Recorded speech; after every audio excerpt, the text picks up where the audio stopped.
Há 2000 anos. Capítulo 10. O Apóstolo da Samaria, parte F. Foi então que os mesmos companheiros que haviam negado o velho mestre do Evangelho se acercaram piedosamente do seu cadáver, beijando-lhe as mãos mirradas com enternecimento, arrependidos da sua covardia e fraqueza, cobrindo-lhe de flores os despojos sangrentos. Anoitecia, mas as tênues claridades do crepúsculo, na formosa paisagem da Samaria, ainda não haviam abandonado de todo o horizonte. Uma força indefinível parecia amparar o espírito de Lívia, alvitrando-lhe todas as providências necessárias. Em pouco, ao esforço hércules de numerosos samaritanos, foram retiradas pesadas pedras do grupo de rochas que protegia a cova, onde se haviam abrigado as 3 fugitivas, enquanto, às ordens de Lívia, os 6 soldados abriram uma sepultura rasa, longe daquele local para o corpo de Sulpício. Brilhavam já as primeiras constelações do firmamento, quando terminou a improvisação dos serviços dolorosos. No instante de transportarem os despojos do ancião, que Lívia envolveu pessoalmente em alvo sudário de linho, ela fez questão de orar, rogando ao Senhor recebesse no seu reino de luz e verdade a alma generosa do seu apóstolo valoroso. Ajoelhou-se como uma figura angélica, junto àquele banco humilde e tosco, onde tantas vezes se sentara o servidor de Jesus, entre as suas oliveiras frondosas e bem-amadas. Todos os presentes, inclusive os próprios soldados, que se sentiam empolgados de misterioso temor,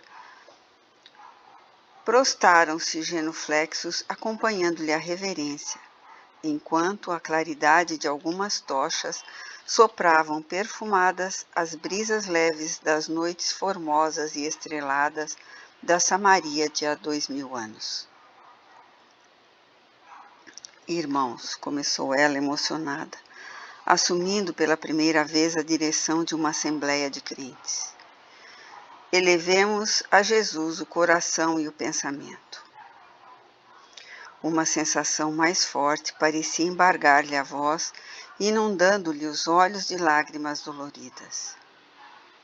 Mas, como se forças invisíveis e poderosas a alentassem, continuou serenamente.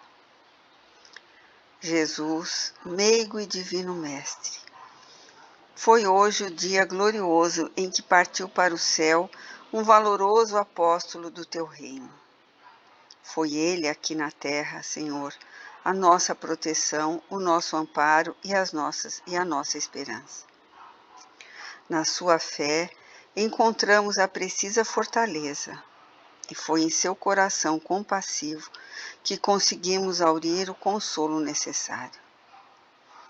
Mas julgaste oportuno que Simeão fosse descansar no teu regaço amoroso e compassivo. Como tu, sofreu ele os tormentos da cruz, revelando a mesma confiança na providência divina, nos dolorosos sacrifícios do seu amargo testemunho. Recebe-o, Senhor, no teu reino de paz e de misericórdia. Simeão tornou-se bem-aventurado por suas dores, por seu denodo moral, por suas angustiosas aflições suportadas com o valor e a fé que nos ensinaste.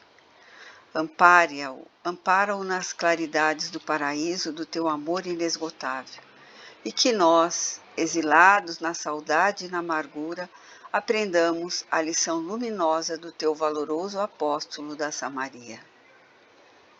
Se algum dia nos julgares também dignos do mesmo sacrifício, fortalece-nos a energia para que provemos ao mundo a excelência dos teus ensinamentos, ajudando-nos a morrer com valor pela tua paz e pela tua verdade, como o teu missionário carinhoso a quem prestamos nesta hora a homenagem do nosso amor e do nosso reconhecimento.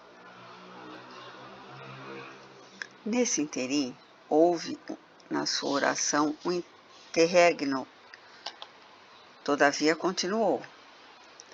Jesus, a ti que vieste a este mundo, mais para os desesperados da salvação, levantando os mais doentes e os mais infelizes, endereçamos igualmente nossa súplica pelo celerado que não hesitou em tripudiar sobre tuas leis de fraternidade e amor, martirizando o inocente que foi arrebatado pela morte para o julgamento da tua justiça.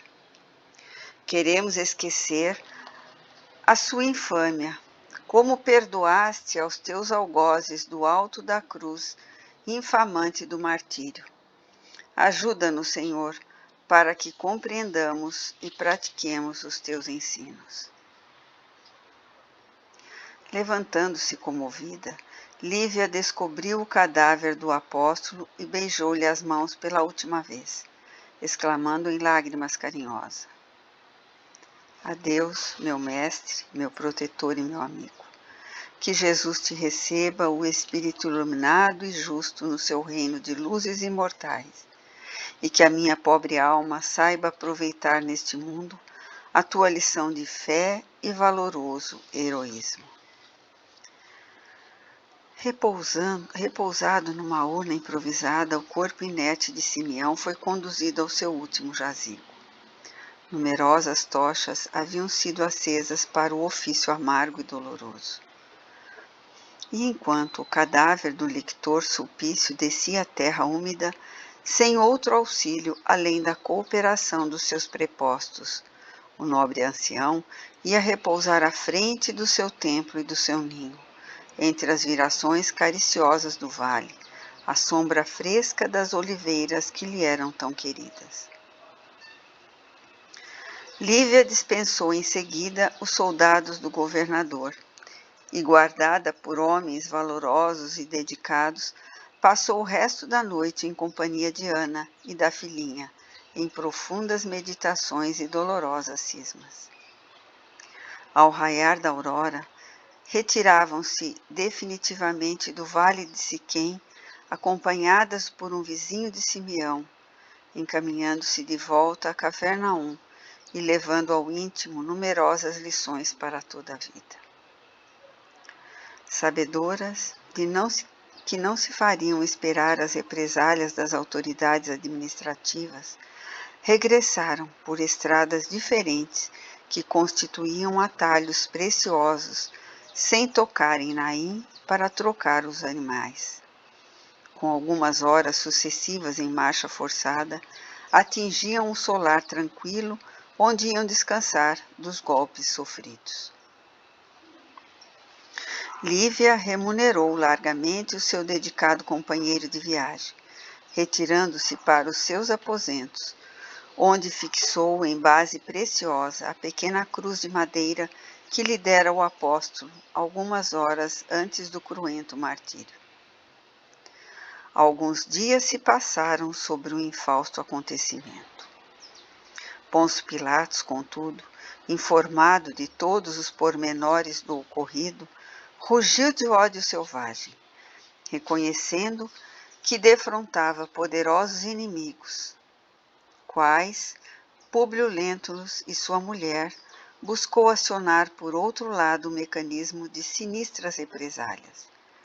Recolhendo-se imediatamente ao seu palácio de Samaria, fez que todos os habitantes da região pagassem muito caro a morte do lictor, humilhando-os através de medidas alvitantes e vexatórias.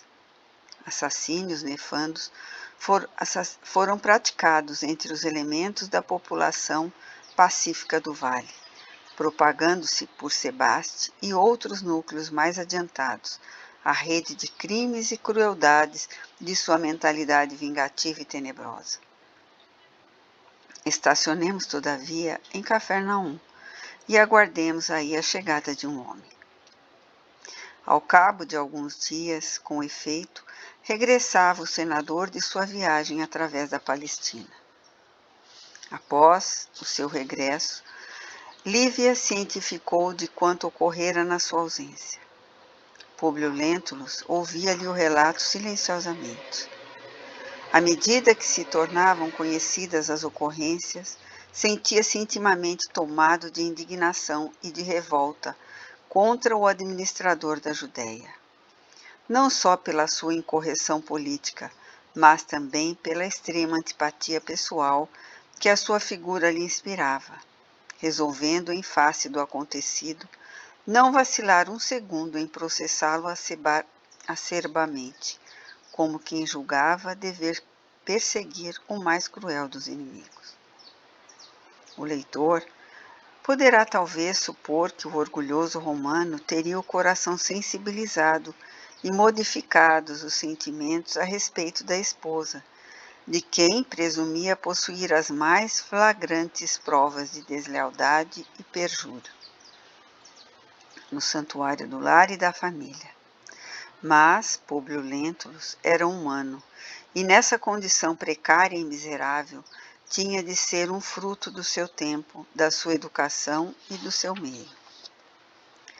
Ao ouvir as últimas palavras de sua mulher pronunciadas em tom comovido, como o de alguém que pede apoio e reclama o direito de um carinho, replicou austeramente: Lívia, eu me regozijo com a tua atitude e rogo aos deuses pela tua edificação. Teus atos simbolizam para mim a realidade da tua regeneração, depois da fragorosa queda vista com os meus olhos. Bem sabes que para mim a esposa não mais deve existir.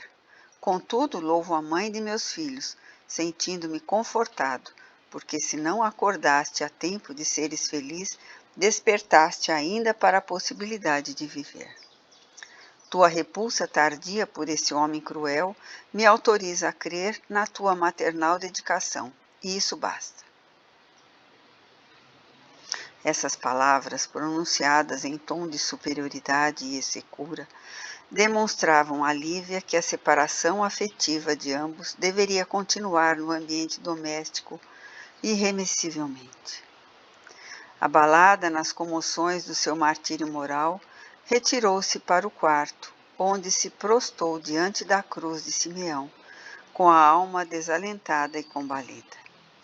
Ali, meditou angustiosamente na sua penosa situação, mas em dado instante, viu que a lembrança humilde do apóstolo da Samaria irradiava uma luz cariciosa e resplandecente, ao mesmo tempo que uma voz suave e branda murmurava aos seus ouvidos: Filha, não esperes da terra a felicidade que o mundo não te pode dar. Aí, todas as venturas são como neblinas fugidias, desfeitas ao calor das paixões ou destroçadas ao sopro devastador das mais sinistras desilusões. Espera, porém, o reino da misericórdia divina, porque nas moradas do Senhor há bastante luz para que floresçam as mais santificadas esperanças do teu coração maternal. Não guardes, pois, da terra mais que a coroa de espinhos do sacrifício. A esposa do senador não se surpreendeu com o fenômeno. Conhecendo de oitivo a ressurreição do Senhor, tinha a convicção plena de que se tratava da alma redimida de Simeão, que a seu ver voltava das luzes do reino de Deus para lhe confortar o coração. Por semanas a fio, recebeu Públio Lentulus a visita de samaritanos numerosos, que lhe vinham solicitar enérgicas providências contra os desmandos de Pôncio Pilatos, então instalado em seu palácio de Samaria, onde permanecia raramente, ordenando o assassínio ou a escravidão de elementos numerosos em sinal de vingança pela morte daquele que considerava como o melhor áulico da sua casa. Daí a algum tempo, regressava Comênio de sua viagem a Roma, com um professor competente para a pequena Flávia. Além desse preceptor notável, que lhe mandava a carinhosa solicitude de Flamínio Severus, chegavam-lhe também novas notícias que o senador considerava confortadoras. Em virtude de sua solicitação, as altas autoridades do império determinaram a volta do pretor Salvio Lentulus com a família para a sede do governo imperial, pedindo-lhe ao amigo particularmente a remessa de dados positivos quanto à administração de Pilatos na Judéia, a fim de que o Senado pleiteasse a sua remoção. Em virtude dessas circunstâncias, daí a algum tempo voltava Comênio a Roma, levando a Flamínio um volumoso processo relacionando todas as crueldades praticadas por Pilatos entre os samaritanos. Em vista das distâncias, por muito tempo, rolou o processo no gabinete administrativo, até que no ano de 35 foi o procurador da Judéia chamado a Roma, onde foi destituído de todas as funções que exercia no governo imperial, sendo banido para Viena, nas Gálias, onde se suicidou, daí a 3 anos, ralado de remorsos, de privações e de amarguras. Públio Lentulus permaneceu com as suas esperanças de pai na mesma vivenda da Galiléia, dedicando-se quase que exclusivamente aos seus estudos, aos seus processos administrativos e à educação da filha, que manifestara muito cedo pendores literários ao lado de apreciáveis dotes de inteligência. Lívia conservou Ana junto de sua tutela, e ambas continuaram orando junto à cruz que lhes dera Simeão no instante extremo, rogando a Jesus a necessária força para as penosas lutas da vida. Debalde, a família Lentulus esperava que o destino lhe trouxesse de novo o sorriso encantador do pequenino Marcos, e enquanto o senador e filhinha se preparavam para o mundo, junto de Lívia e Ana, que traziam as suas esperanças postas no céu, deixemos passar mais de 10 anos sobre a dolorosa serenidade da vila de Cafarnaum, mais de 10 anos que passaram lentos, silenciosos, tristes. Fim da primeira parte.